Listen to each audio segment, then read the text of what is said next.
beautiful day here in Pittsburgh. We're excited. We got the ACC Network here today. Wes, Roddy's here, and that old quarterback from Florida State's here as well. So we're excited to have them all in town. We got another special guest today as well. Chancellor Gable will be here as well. So we're, heard, a few of our new staff members will be here. So it's always exciting to get, your boss, the chancellor here, and give her a chance to talk to the team a little bit. So it's always a good day.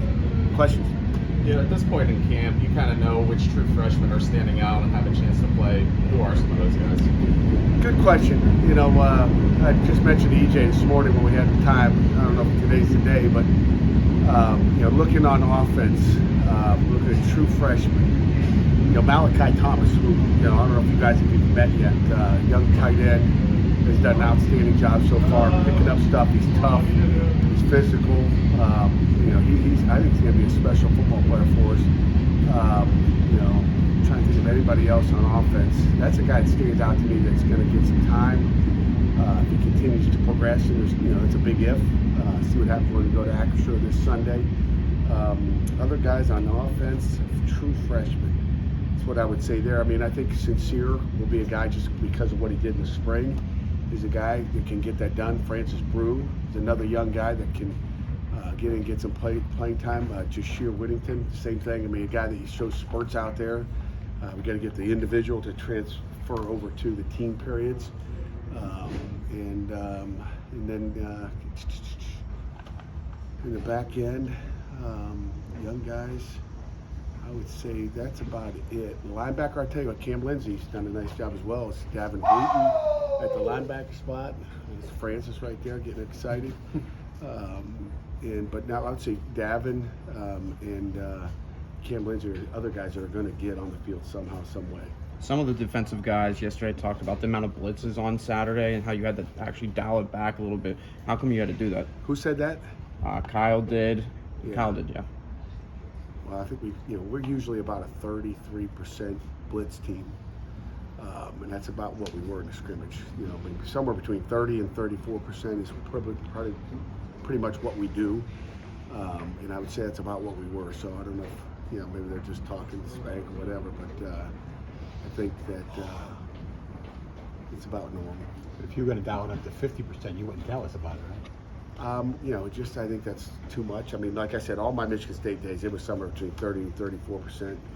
And we're always going to try to keep it within that. I think just, especially, I always say this, your practice has to match what you are in a game. Okay, if you're in a game, you're this much.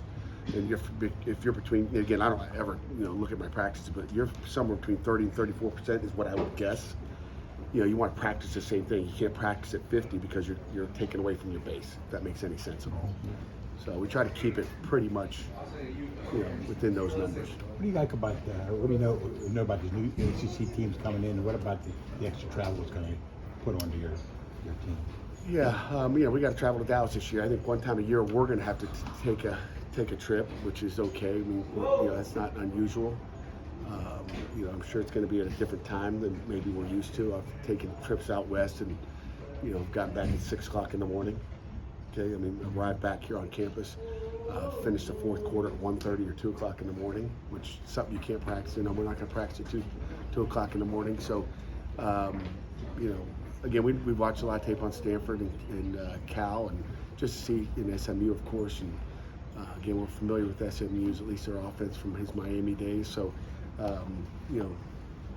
we know enough about them, but it's just like playing a bowl game kind of this first year. We'll figure out more as we go.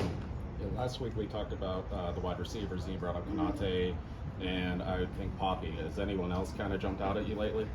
Yeah, I bring up Konate because he's been the leader of that group. But Dejon Reynolds continues to be a guy that can play a lot of football for us and make some big plays for us. He's got sure hands and he's got good speed. He's physical in his routes. I'm trying to think of who else. Kenny. I mentioned Kenny Johnson. Kenny. Is always good. I'd say we got 5 guys right now that can consistently go out there and help us win the championship, but we'd like 3 or 4 more. Less than a minute, maybe 1 or 2 more, please. How do you see the running back range shaping up? The running back room, I tell you what, Derek Davis has done a nice job of, We know who the first two contenders are, but Derek Davis and Daniel Carter, has picked it up the last couple of days. I was a little disappointed earlier, but he's picked it up the last couple of days. So, it's a work in progress. One more? Cooper and Moore still battling out that center spot right there. They are battling out. Yeah, there's a battle. The battle's not going to end until probably after the scrimmage. Okay. And Coach, maybe thank you